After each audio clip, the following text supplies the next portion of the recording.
नमस्कार, मैं हूं अशोक श्रीवास्तव और आप देख रहे हैं media Dastak news. Patna medical college में रविवार 1 जून को 11 साल की रेप पीड़ित बच्ची ने इलाज के दौरान दम तोड़ दिया। मुजफ्फरपुर से पटना मेडिकल कॉलेज आई बच्ची करीब 9 घंटे तक एम्बुलेंस में तड़पती रही। रात करीब 8:30 बजे पीड़िता को इलाज के लिए गायनी डिपार्टमेंट में भर्ती किया गया। एडमिट किए जाने में देरी के सवाल पर प्रभारी डॉक्टर अभिजीत कुमार ने कहा था कि एम्बुलेंस में ही उसका इलाज हो रहा था। आपको बता दें, बच्ची के साथ 26 मई को रेप किया गया था। इसके बाद उसका गला और सीना चीर दिया गया था। मुजफ्फरपुर से उसे पटना मेडिकल कॉलेज रेफर किया गया था। घटना को लेकर लोगों में गजब का गुस्सा है। सड़कों पर प्रदर्शन हो रहे हैं और लोग दोषी को फांसी की सजा दिए जाने की मांग कर रहे हैं। आरोपी कुढ़नी थाना क्षेत्र के हरपुर बलरा निवासी रोहित सहनी उम्र 30 वर्ष को सोमवार देर रात पुलिस ने गिरफ्तार कर लिया है। आइए रिपोर्ट देखते हैं, लेकिन इससे पहले आपसे निवेदन है, आप चैनल पर पहली बार आए हैं तो इसे सब्सक्राइब कर लें और बेल आइकन भी दबाएं। नमस्कार।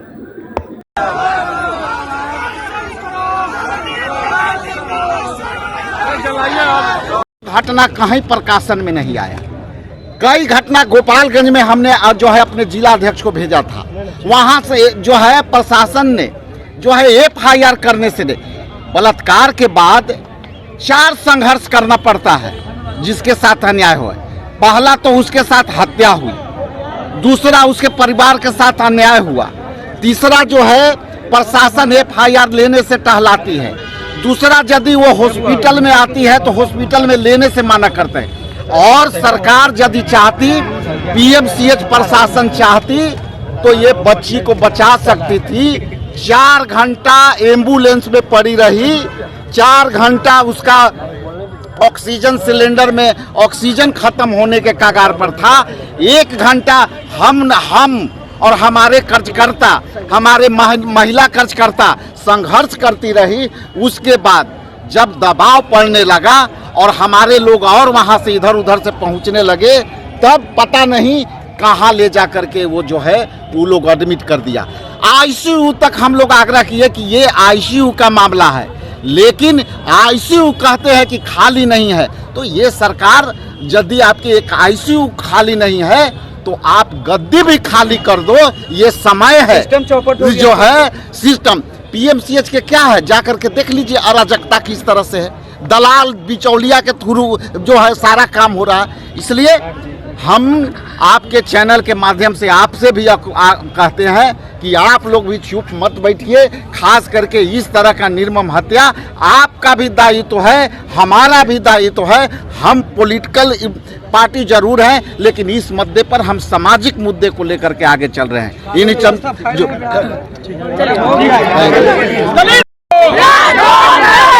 की बेटी को न्याय दो। सुनिए सर, ये हाथ को डिस्टर्ब नहीं कीजिए। अध्यक्ष जी बोला जाए। आप जैसा कि जानते हैं, बहुत से वहाँ मीडिया के लोग पहुँचे थे और आज हम लोग इतना आहत हैं इस बात से कि जिस तरह से इस बलात्कार हत्याकांड जो है इसका 2 पहलू। एक पहलू तो ये है कि एक दलित के बेटी, गरीब परिवार के बेटी के साथ निर्मम तरीका से उसकी बलात्कार हुई। उसको 20 से 22 चाकू गोद करके सीने पर गोदा गया।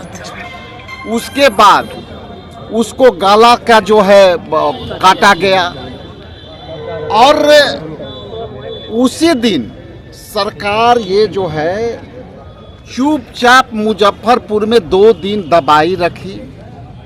और 2 दिन प्रशासन इसलिए दबा के रखा कि PM साहब का प्रोग्राम था और PM साहब के प्रोग्राम में कोई विघ्न बाधा ना हो जाए, इसलिए 2 दिन तो वो विलम्ब हुई। तो जैसा कि मैंने कहा कि एक पहलू तो है बलात्कार का और दूसरी पहलू है हत्या का।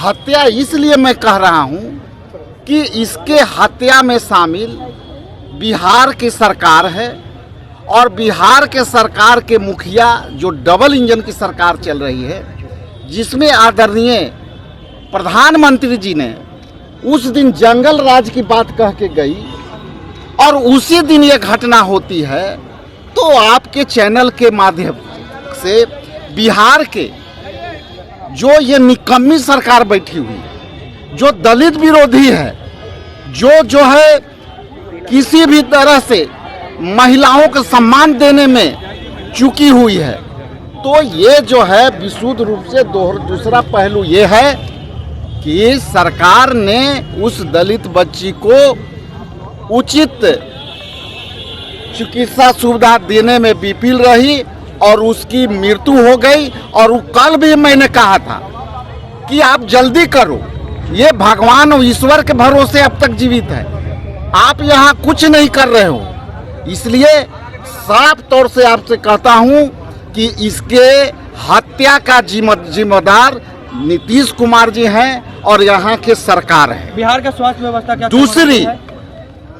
तीसरी जो हम बात है कि जिस तरह से लगातार घटनाएं घटी है और दबा हुआ घटना है, जिसमें भोजपुर में हुआ, बक्सर में हुआ, गोपालगंज में हुआ, पटना के एक होटल में हुआ, और कहीं इसकी बात को उजागर नहीं हो रहा है, तो मैं स्पष्ट कह दूं कि ये अब इस तरह से नहीं चलेगी। और यदि इस तरह से दलितों पर अत्याचार हुआ तो हम लोग सरकार को ईंट से ईंट बजा देंगे, ये आप आज मान के देख लीजिए। ये चूंकि दलित का ही मामला नहीं है, मामला हमारा राजनीतिक नहीं है, मामला है सामाजिक सुरक्षा का, मामला है कि देश में आपका अराजकता की सरकार है, आप जहाँ आते हो जंगल राज की बात करते हो और यहाँ उसी दिन निर्मम बलात्कार करके हत्या हो जाती है और आप चुपचाप दूसरे पर आरोप गढ़ के चले जाते हो। इसलिए ये समय आ गया है, हम हजारों कार्यकर्ता को जब तक ले आवश्यकता पड़ी तो वो बच्ची के अस्थि कलश लेकर के पूरे बिहार दौड़ा कर दूंगा और सरकार के ईंट से ईंट बजा दूंगा। ये तय है। और आने वाला समय में मैं अभी देखता हूं कि सरकार इस पर क्या संज्ञान लेती है। सरकार को तत्काल उस परिवार को गोद लेना चाहिए, सरकार को तत्काल उस परिवार को आर्थिक सहायता देना चाहिए, उसको जो है परिवार के आश्रित को नौकरी देना चाहिए। और यदि ऐसा नहीं करेगी तो हम लगातार इसको आंदोलन को लेकर के हम चलते रहेंगे, बढ़ते रहेंगे। एक शिकायत आपसे भी है, खास करके मीडिया से भी, कि मीडिया से निवेदन है कि इस तरह के आप भले ही पॉलिटिकल जो करते हो नहीं करते हो, लेकिन छौ घटना जो घटी है आप पता कर लो कि ये सारे 6 घटना।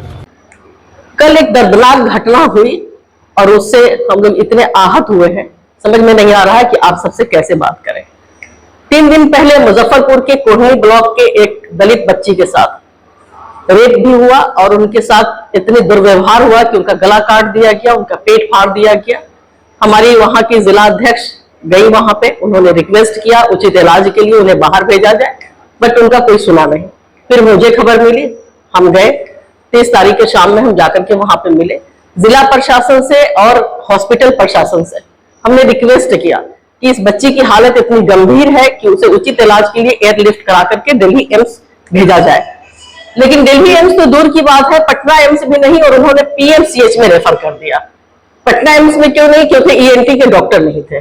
और पीएमसीएच का ये आलम रहा कि हम लोगों को पूरे कांग्रेस पार्टी प्रदेश अध्यक्ष और पूरे कार्यकर्ता, हमारी विधायिका, हमारी पूर्व विधायिका अमिता जी, प्रतिमा जी, राजेश राम जी, हमारे अध्यक्ष राजेश राठौर जी, पूरा का पूरा यूनिट, जब हम लोग 10-15 गाड़ी से वहां पे पहुंचे हैं और हम लोगों ने उसमें हस्तक्षेप किया ही नहीं बल्कि संघर्ष किया। 4 घंटे तक उस बच्ची को इमरजेंसी वार्ड से हथुआ वार्ड से टाटा वार्ड से गायनी वार्ड भेजा जा रहा था। 4 घंटे तक वो बच्ची अपनी कराहती रही एम्बुलेंस में, किसी के कान पे जो नहीं रेंगा।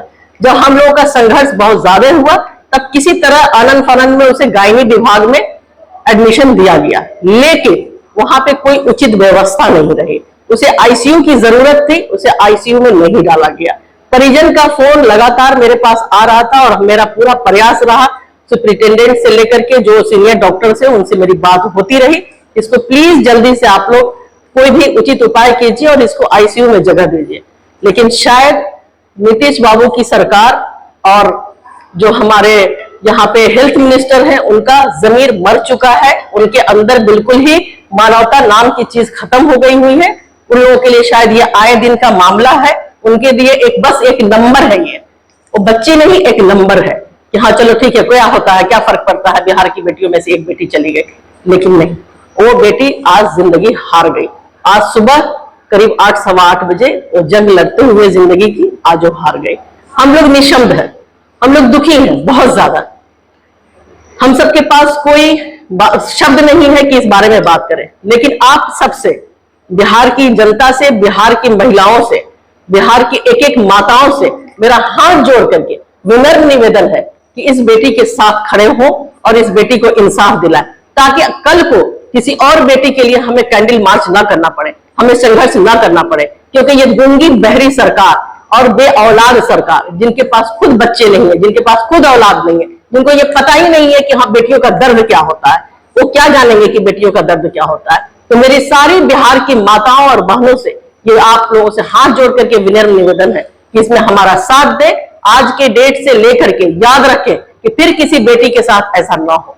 और आप सब मेरा इस बच्ची को इंसाफ दिलाने में हम लोगों के साथ आए, कांग्रेस पार्टी के साथ आए।